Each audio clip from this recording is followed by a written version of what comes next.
큰 놀라움, 치열한 공중전 29 우크라이나가 러시 I-35S 슈퍼 전투기 2대를 격추했습니다. 우크라이나 국방부는 러시아 공군의 35S 슈퍼 전투기 대가 우크라이나 29대와 결투에서 격추됐다고 발표했다. 우크라이나에서 러시아의 특수 군사 작전의 맥락에서 많은 긴장 전개가 있으며 우크라이나군은 방금 놀라운 정보를 발표했습니다. 우크라이나 기자에 따르면 2022년 3월 1일 밤 방공군 전술항공여단 소속 전투기 29대와 러시아 35대 S 전투기 한 쌍의 치열한 공중전이 벌어졌다. 그 결과 우크라이나 측에 따르면 러시아의 35S 주하이 개 모두 격추된 반면 정부군은 29개만 한개 잃었다. 특히 공대공 미사일 29발과 함께 여단 우크라이나의 중앙방공사령부 일부도 러시아 항공기를 공격하기 위해 개방되었습니다. 우크라이나 국방부가 제공한 정보가 사실인 경우 러시아 수-35S 중전투기가 격추된 것은 이번이 처음이었기 때문에 큰 사건이었습니다. 전투에서 한편 이 정보는 또 한 방 아니요. 우크라이나 공군은 여전히 싸울 수 있지만 아직 패배하지는 않았습니다. 러시아 공군은 완전히 제압되었습니다. 35S는 4세대 현대 전투기이자 4세대 4, 5세대 항공기라 불리기도 하지만 전설적인 27전투기 시리즈를 계승한 놀라운 기동성과 항공전자 현대항공을 접목한 5세대 전투기 수-35S의 많은 특징을 가지고 있다. 장거리 공중우세 중전투기로 설계된 러시아 공군의 Su-35S는 많은 현대식 대공 및 지대지 무기에 사용되는 반면 우크라이나의 29개는 구식 전투기이다.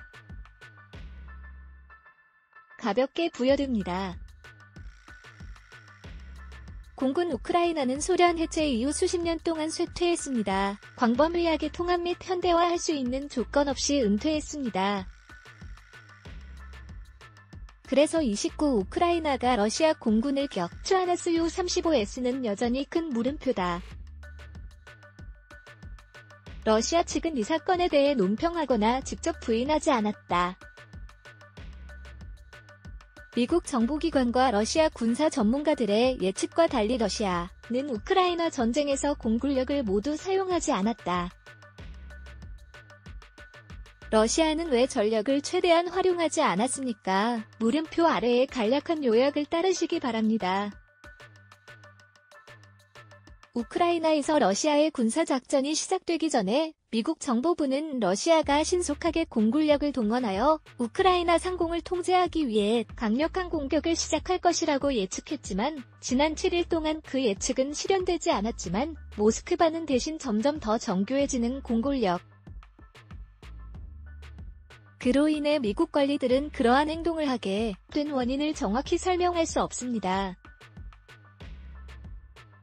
그들이 전투기와 조종사를 기꺼이 위험에 빠뜨릴 필요는 없다고 미 국방부 고위관리가 말했습니다. 반면 러시아는 훨씬 뛰어난 군사력을 가지고 있습니다. 숫자와 화력 모두 우크라이나 공군이 여전히 방어체계로 운용되고 있다는 사실은 여전히 군사 전문가들을 혼란스럽게 하는 사실이다. 러시아가 지난 2월 4일 우크라이나에서 군사작전을 시작한 후 러시아군이 우크라이나 공군과 방공망을 즉각 파괴하려 하고 있다는 분석이 나온다. 런던에 있는 연구소는 그것이 보편적으로 예측되고 일어나고 있는 것과 같은 논리를 기반으로 한 다음 단계로 간주합니다. 1938년 이후 거의 모든 군사 분쟁에서 그러나 현재의 현실은 러시아 캠페인에서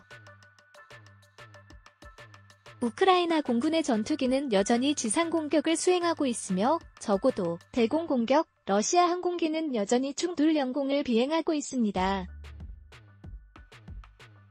지대공 미사일을 보유한 우크라이나군은 러시아 항공기에 위협이 될 수 있으며 지상군을 지원하는 러시아 조종사에게도 위험을 초래할 수 있습니다. 외교정책연구소의 러시아군 전문가에 따르면 그들이 하는 일에는 혼란스러운 일이 많다. 동시에 모든 전쟁의 시작은 일반적으로 무력의 최대 사용이라고 주장합니다. 날이 갈수록 비용과 위험이 증가하기 때문입니다. 그러나 그들은 그렇게 하지 않았습니다. 그리고 그것은 실제적인 이유로 설명하기 정말 어렵습니다. 러시아가 공군을 어떻게 사용하는지에 대한 혼란은 조 바이든 행정부가 우크라이나의 비행금지 구역 요구를 거부한 맥락에서 거론됐다. 많은 러시아 군단이 국가 통제 밖의 지역에 배치되어 있다는 사실을 통해 러시아 공군과 지상 전투 부대 사이의 조정 부족의 증거 항공 지원으로 인해 러시아 군대는 새로 장비한 미국과 영국의 대공포로 공격하는 우크라이나 군대에 취약합니다. 탱크 미사일과 터키 드론. 미 공군의 한 퇴역 장군은 러시아가 처음부터 영공 통제 노력을 강화하지 않은 것에 놀랐다고 말했다. 러시아는 다차원적 캠페인을 결합하는 것이 쉽지 않고 예상만큼의 성과를 거두지 못하고 있음을 발견했습니다.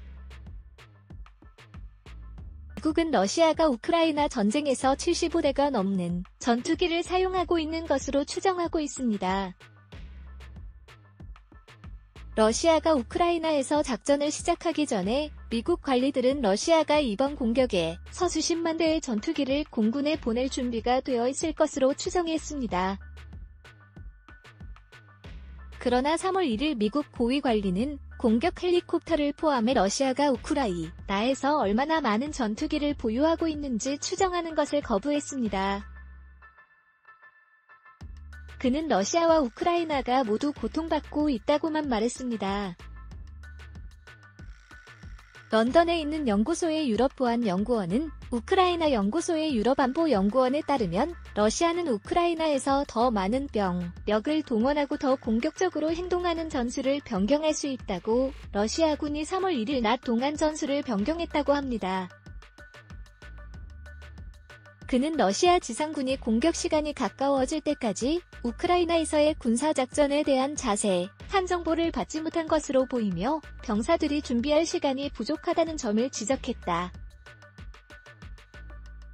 초기에 싸우려는 우크라이나인들의 의지는 매우 설득력이 있었습니다. 그러나 이후 독일, 스웨덴, 핀란드, 스위스, 아일랜드 정부의 유럽 지역 안보의 획기적인 변화의 영향 때문일 수도 있습니다. 유럽의 노력이 있었다면 3일 이내에 우크라이나의 함락을 막을 수 있었을 것입니다. 원래 예측했던 기간입니다. 러시아 군사장치에 편차가 있습니다. 이것은 계획이다. 특히 초기 단계에서 이상한 계획과 매우 빈약한 실행. 그러나 우리는 3월 1일부터 봅니다. 편성, 전술의 변화, 훨씬 더 강력한 행동. 그리고 이것이 러시아인들이 공격하는 방식입니다. 러시아 호송대의 길이는 거의 65km였습니다. 북서부 비행장에 도달한 이 호송대의 전진은 러시아의 선제 공격에서 중요한 표적이 된다. 또한 강화를 잠금 해제합니다. 중전투 차량뿐만 아니라 탄약도 효과적으로 포위될 예정인 이 호송대는 지금까지 우크라이나의 표적이 된 적이 없어 우크라이나 육군과 공군의 공격 능력이 훼손되었다는 것을 증명하고 있다. 러시아 지상군인 만큼 대표단의 위치도 러시아가 접경 지역에 배치한 방공망과 상당히 가깝다. 운영 분업의 러시아 지상군의 행동과 전술은 공격이 임박할 때까지 목표물을 알지 못했는데 이는 준비할 시간이 충분하지 않았기 때문에 매우 중요했기 때문에 러시아군 부대의 대응이 아예 없거나 매우 미흡했다. 러시아는 현재 순환 능력과 비효율적인 전투 병참이 큰 물음표라는 문제에 직면해 있지만 우리에 따르면 러시아는 여전히 숫자 면에서 우위를 가지고 있습니다. 러시아는 군대의 80%가 우크라이나 국경에 배치되어 있습니다. 러시아는 여전히 우위를 점하고 있다. 전문가들은 또한 우크라이나가 당면한 과제 중 하나가 폴란드의 탄약고에 접근하는 것이지만 우크라이나의 경우 가장 중요한 문제는 탄약 공급이라고 지적한다.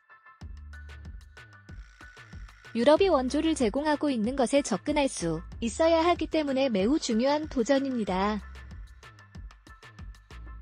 그들은 현재 폴란드 국경에 있습니다.